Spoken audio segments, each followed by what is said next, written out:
Hello. Well, congratulations to New Zealand. New Zealand's the first country in the world to actually make the coronavirus extinct in their country. We've been able to see that they're out of the woods. They've waited till there's absolutely no active cases before they released everybody out of lockdown.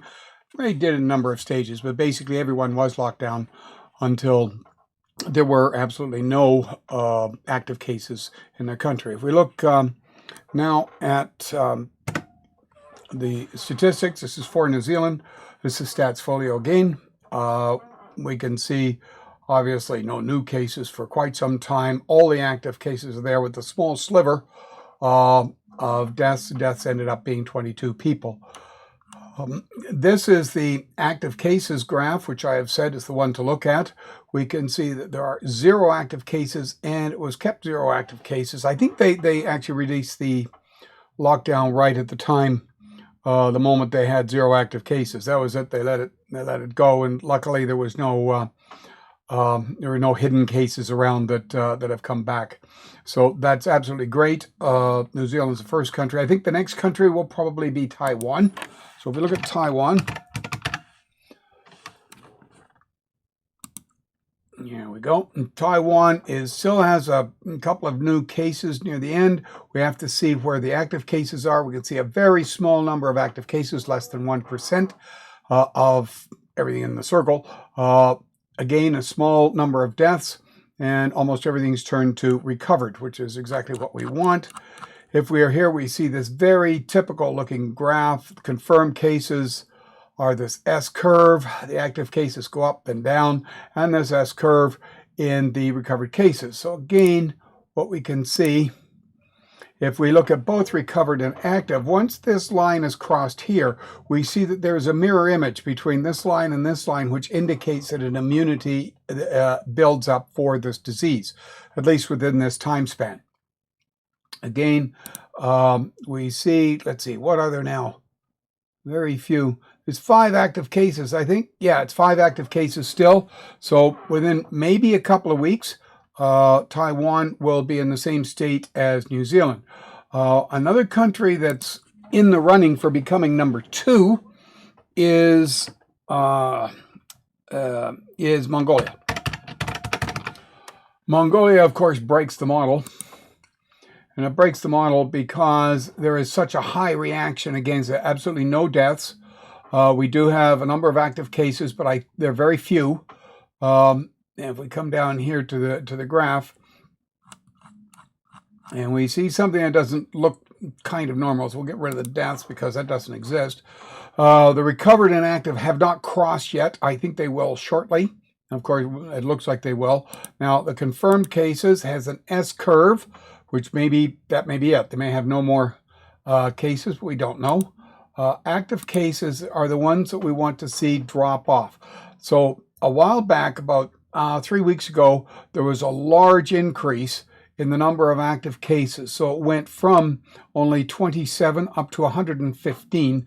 And I think that they will all recover almost very, very shortly, and there should be a sharp drop here. So it may only be I can't tell because I can't predict here, but it might be, just to take a shot, it might be 2 weeks to a month, and that would be in comparison with Australia. So that makes a nice trading block where New Zealand is at. People of Mongolia, people of New Zealand, and people of Taiwan. One of the things I think that's interesting for people of New Zealand is that Mongolia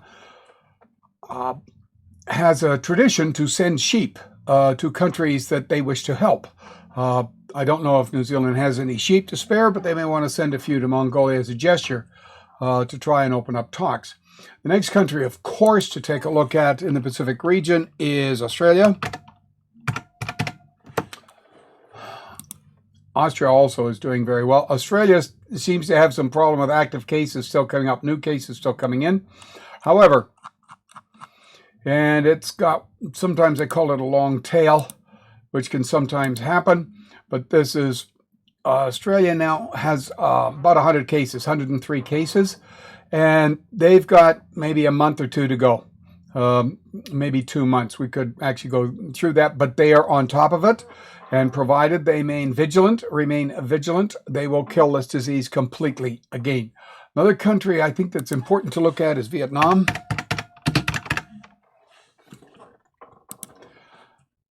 Vietnam looks like they're releasing people and opening up and releasing, but they've had no deaths. Vietnam is reporting absolutely no deaths.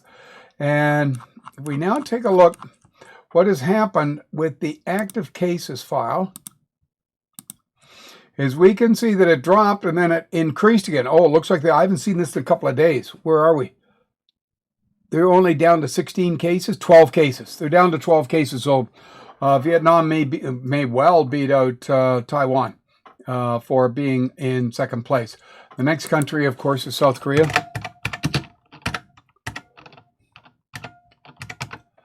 Let's see, South Korea. Again, they've got this sort of long tail that was developing on it. There it is. This is what I wanted to see, because Korea's it's coming back. So this is what sometimes people call this a second wave. It's really just the first wave that wasn't killed off well enough. So South Korea still has work to do, because this can get away on you. If they again go into lockdown, they can kill this very, very fast. Because how many active cases are? There's 1,000 active cases. No, they got quite a bit of work to do. Another country I was looking at is Austria. As a European country, I think these guys are way ahead. No, they kind of got this long tail again. Let's see where we are. No, they're pretty good. There are very few active cases left. Where are we?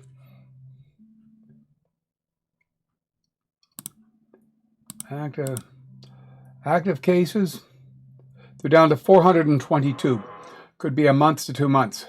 Okay, but they're well on it, and it looks like they are maintaining. They are being vigilant in their quarantine. They're not letting people out or releasing them. And as soon as they start reopening, of course, this thing just takes off again. One of the things I have with myself is I now have found data from Alberta, which is where I live in Canada. In Canada, we can see the total cases. These are the active cases here in this graph. It's kind of hard to see, I'm sorry. It's sort of an orange on top of it. But we still have, and it's starting to climb a little bit at the end. Okay, 379 active cases in the province. Alberta has about the same population as New Zealand.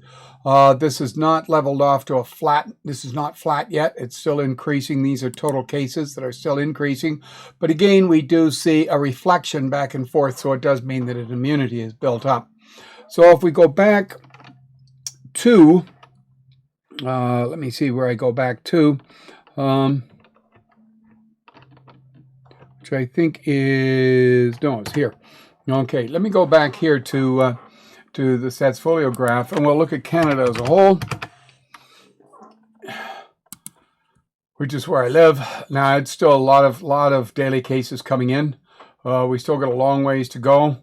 Deaths are fairly good size of that chunk, of that circle. We are down to here. No, we are nowhere near this thing being flat. Our active cases are what? Active cases are starting to go over the hump and starting to go down. But this is where most other countries have been very vigilant in continuing the lockdown or continuing the quarantine in order to bring that down. And right now, everything's being released. Now, Alberta itself is opening up and being released. And as I just said, there's what, 379 active cases. In Canada itself, there are 33,000 active cases, 33,400 active cases. This may not bode well. And it has happened. I've seen cases, particularly with Italy and with Spain, where this has popped up. Okay, so that's a basic rundown recently of what things look like.